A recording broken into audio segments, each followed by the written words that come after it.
indaba kaJelly Baby. Hayibo, nithi lo myeni wakhe lo uKokezo bekathatha ipet kaJelly Baby aya nayo eMozambique. Ayokwenzani ngayo? Hawungeke phela. Indaba engaka. Phela uJelly Baby usasemncane for yonke le drama le. uJelly Baby is like 20 years. Ene uguy umdala kuJelly Baby. So hayi indaba iloko iyatrenda emalangeni uJelly Baby simbonile akhuluma ngalolu daba lolu ukuthi hey umfana waze wamhlukumeza, umfana wayemhlukumeza mentally, emotionally, physically, even financially. To such an extent yokuthi umfana kuthiwa hey utshele ubaby Jelly ukuthi yazi ngithumelele i2 million leyo because of manje wena umosha ngemali. Phela wena ma feel like you wanna buy something you just buy. So kungcono mina ngibambe leyo mali leyo. Umntana abantu vele wayithumela leyo 2 million leyo. Ukhiphe nama receipt ubonisile ukuthi uyitransferile leyo 2 million leyo. We transfera kanje because of uyazi ukuthi utransferela indoda yakhe omdalanyana and uzonakekela leyo mali leyo kanti umfana uyamcleana. Hayi umfana umcleana out.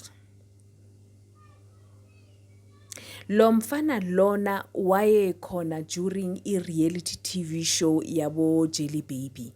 And at that time thina besazi ukuthi umngane kaJelly Baby.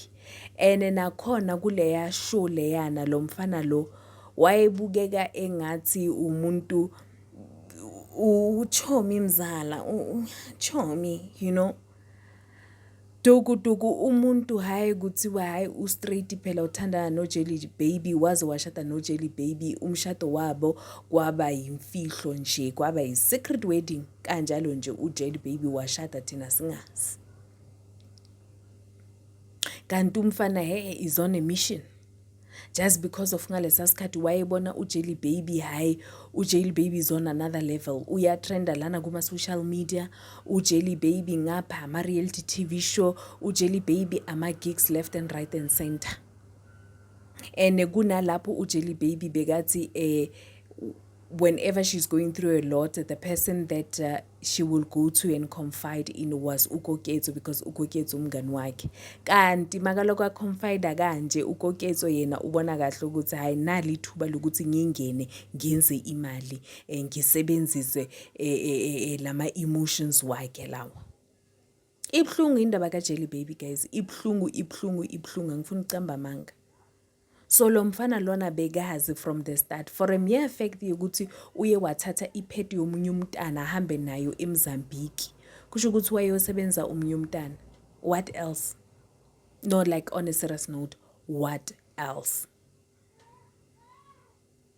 Guys, indaba siyithola la go social media.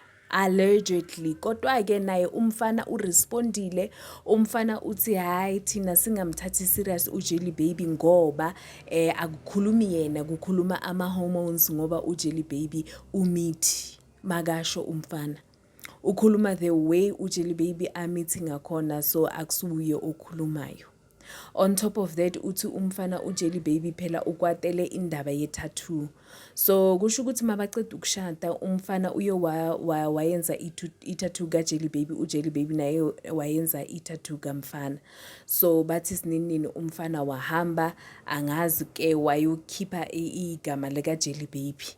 And then from Jelly Baby uJelly Baby wambuza ukuthi hayibo and then wakhipha igama lami yini inkinga kusho ukuthi manje so uyaqala ubona abanye so awufuna ukuthi babone igama lami.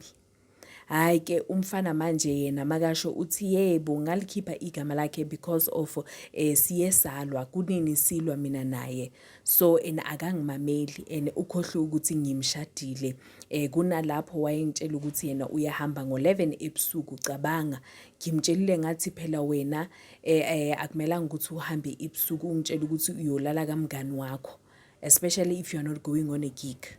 So wabona lapho ukuthi uJelly Baby akamameli uJelly Baby so wathi ayina le tattoo angeke ngisayibuyisela because of angiboni mina impilo nawe.